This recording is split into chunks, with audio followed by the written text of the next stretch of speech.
And you're not going to wake up one morning and it's just going to be all collapsed on the ground. That would be a bad thing. Spider's going to pretend like he got this for the girls and it was his idea, because that's what he always does.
Hi there, yo folks. I'm Sean, the Modern Yeoman, and I'd like to welcome you back to the Homestead. October has arrived, and with it, some telltale signals that autumn is here to stay. Turning leaves, dropping temperatures, the smell of bonfires burning in the distance, flannel shirts. And with the arrival of a new month, that means that we have some business to take care of here on the channel. If you're a longtime viewer, then you know that we're more than due for our monthly Homestead Update and Walkaround episode. And as with all Homestead Update and Walkaround episodes, there's two things that we need in order to continue. A robust hot beverage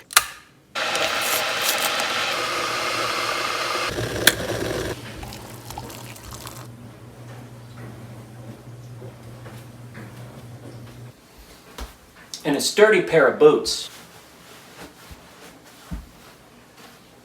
Now that we're all set, let's take a walk.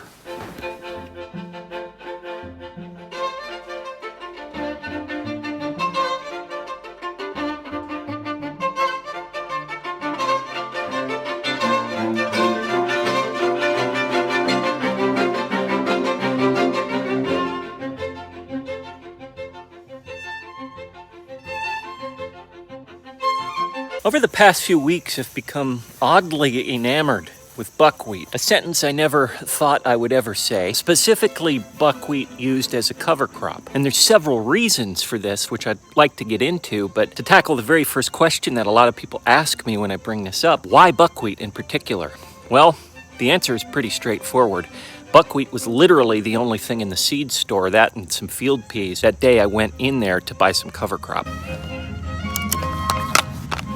And while I admit that my initial reason for going with buckwheat is pretty silly, I'm really glad that I ended up going with it. Number one, this stuff grows really fast. As you can see here, we've got a nice thick blanket of just buckwheat seedlings popping up. Keep in mind that we only sowed these seeds, I want to say 4 or 5 days ago. And we've had very sketchy weather, to say the least. I'd say we've had maybe 3 days of either rain or heavy clouds and 2 days of sunshine. This stuff doesn't seem to care at all. It just popped right up. As you can see back here, these buckwheat strands, everything with the flower is buckwheat. These buckwheat plants are probably a month old, and look how tall they are. I'd say the tallest ones are maybe 2 or 3 feet. It's incredible how quickly these things have grown. So it grows quickly, which is awesome, especially considering the fact that we're running out of frost-free days. We're very nearly to the middle of October, and from what I can ascertain, frosts typically set out at night late October or early November in my growing zone. But just because something grows quickly, that doesn't necessarily mean that it's beneficial. Take weeds, for example. If you look at these crabgrass that grows out here very easily and very quickly, that's certainly not beneficial to me. But that actually brings me to my second point of why I love this stuff so much. This stuff squelches weeds. If you look underneath the canopy, the understory, whatever you want to call it, of these buckwheat plants, there are no weeds, or very, very few weeds underneath them.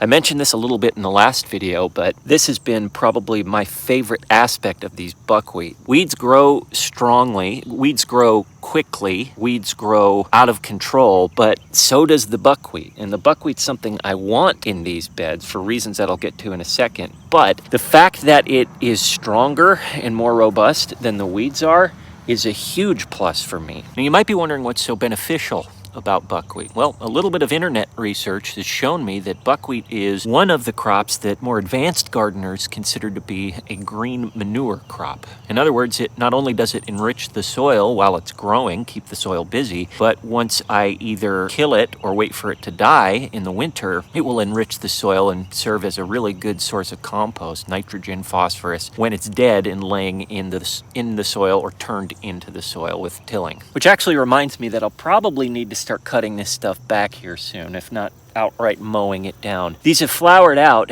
and the bees are very happy. It might be hard to pick up on camera, but there are dozens of bees hanging out around these. There's one right there, see them? There's dozens of bees hanging out around these flowers. It's probably another benefit is that this attracts pollinators. But now that it's flowered, it probably won't take too long for it to set out to seed. With as rapid as these things grow, if there's seed set out, then this might actually be a weed, and I don't want that. So I'm gonna let the pollinators, the bees, hang out around these flowers for a few more days, but I'm gonna keep a close eye on it because I don't want the seeds to start dropping and turn this into a weed. So I'll give it a few more days, and then I'll start chopping and dropping these buckwheat. Oh, these chickens are so spoiled. What have you got for them? These are just scraps from, it's like extra beef, tallow beef fat from... Hi, Fighter. Fighter's gonna pretend like he got this for the girls and it was his idea, because that's what he always does. So this is just beef fat from some chili that I made. They're puzzled. No, they're going for it. I am involved in mankind. Therefore sin not to know for whom the bell tolls. It tolls for thee.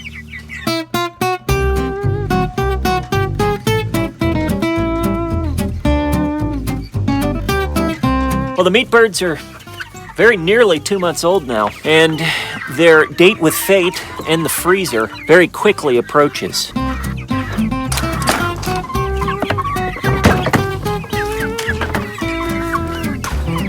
Looking to harvest the meat chickens sometime in the first or second week of November, which would put them at about 3 months old, which from what I've been told is the optimal time for the Murray's Big Red broilers to harvest.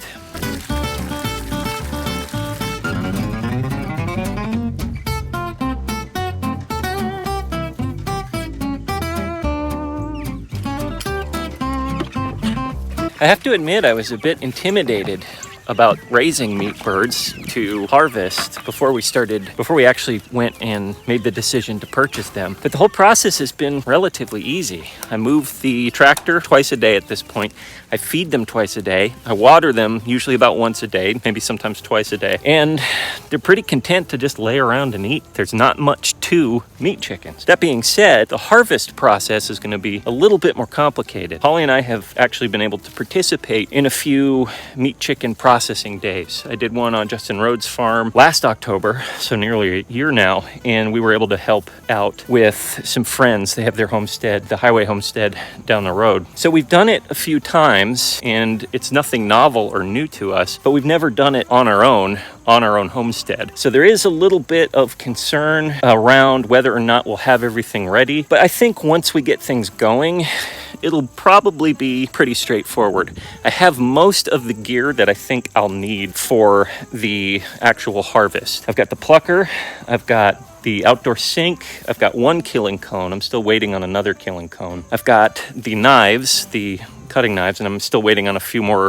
knives. I actually ordered another knife set. I've got this turkey fryer that I'm going to use to actually boil the carcasses, get them ready for dipping into the plucker. I think those are the main things that I have. I've got this spare little table. I'm probably going to need to get some more hoses. We're definitely going to need to get a freezer. We still haven't done that, a chest freezer to actually store the chickens in. I'll have to go over my list. There's a few things that I'm missing, but most of the parts that we need for a successful harvesting operation are in place. A lot of people like to weigh their chickens, weigh the carcasses, and we do have a little scale. But I think that's typically done for folks that are selling their chickens so they can mark how much the chickens are. And maybe they're keeping track of how much they weigh so they can kind of compare the different flocks they have. We may or may not weigh our chickens. I'm still not sure yet. The date quickly approaches. We're probably about a month out, maybe a little bit more than a month out before we actually do the deed and harvest the chickens. I just wanted to give you guys a quick update on where we stood with that. For the third and final update, I thought we'd go over to my parents' house where I've heard some new activities are afoot. For those of you that are new to the channel, a quick recap. My parents and Holly and I, we actually share this 10,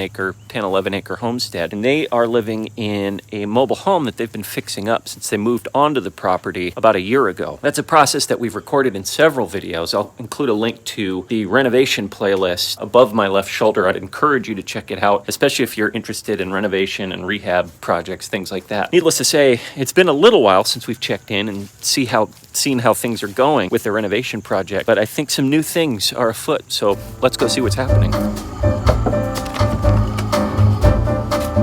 Hey there, Dad. Entrez-vous. You got to get a shot of Pete.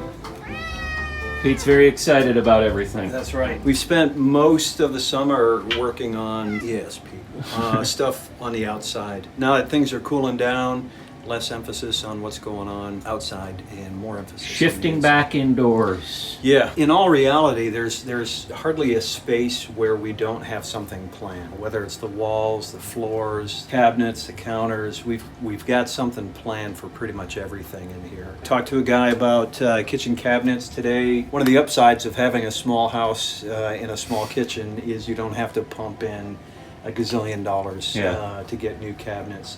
These things, in an earlier episode, I think you got where I had painted them, but they're super cheap. Yeah. Super chintzy. Got it propped up with a 2x4. It's time for those to go and for us to get some legit cabinets and countertops in here. For sure, we're going to paint the ceilings. We're not exactly sure. We're thinking about putting in some kind of narrow faux beams to kind of come up to this apex, this ridge beam up here, and wrap that in a faux beam as well, just to kind of give it a good kind of cabin feel. One of the concerns that we have is this large opening right here. When they put on this addition, obviously this was a load-bearing wall, so our hope is that they did the right thing and that they went through the inspector and got it, permits and everything, and that there's a good solid beam above this. And you're not going to wake up one morning and it's just going to be all collapsed on the ground. That would be a bad thing. We're going to have an inspector come out and check that to make sure that we're up to code. It may end up being that we'll have to do some work. I mean, I hope we don't have to put a post in the middle.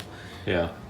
If it comes to that, we'll do it. The walls, we're either going to put, I think, pretty much new drywall, or we've talked about shiplap or tongue and groove pine siding throughout actually both the kitchen and this living space. So the walls will get treated. The floors will be entirely redone. I'm thinking LVP, it's a vinyl plank, and just take that from one wall all the way to the other. So some big plans in here. It's going to take some money. It's going to take some time. Some of the stuff I'll be able to do on my own. The floors, the walls, I think I can handle that. We're getting the windows replaced, not all of them, but some of them. You said something about getting some new toys at Home Depot. Is that true? Oh, yeah, today. Man, I tell you, it's dangerous because I'll go to, one of these big box stores looking for 2x4 or something, and I end up walking down the wrong aisle, and I spend $100. This little gadget, it's a laser measurer. So you just kind of put it up against the wall, press the button, and it will measure from wherever, like in this particular case, right there. How much is it? So that's 11 feet 7/8 inches. So that looks about right. That looks about right. Now, we tested it before I pulled out the camera. We tested it, and it's accurate. And Pete wants to play with it. Pete wants to play with it. This gadget will just kind of suction to the wall, and I don't have the batteries in right now, but I think a lot of folks have seen these where it'll put a laser level. You can level it out, and it just makes leveling a whole lot easier. Whether you a mark-free plumb line. Yeah. Awesome. Well, thanks for showing us the plans. Yeah. We will make sure to follow and see what this kitchen looks like here in the next few months and see how things look like. Yeah, we're excited. In here. And we may actually be adding some new furniture. Cool. So it may be quite a bit of a different look by the time we're done. We're hoping by Christmas. Don't know for sure, but Cool. that's the plan. Thanks, Dad. Yeah, you bet. Thanks for hanging out with us today, my friends. Progress continues here on the homestead. It's not fast, but that's how we like it around here. So, until next time, remember, as always, slowly, slowly.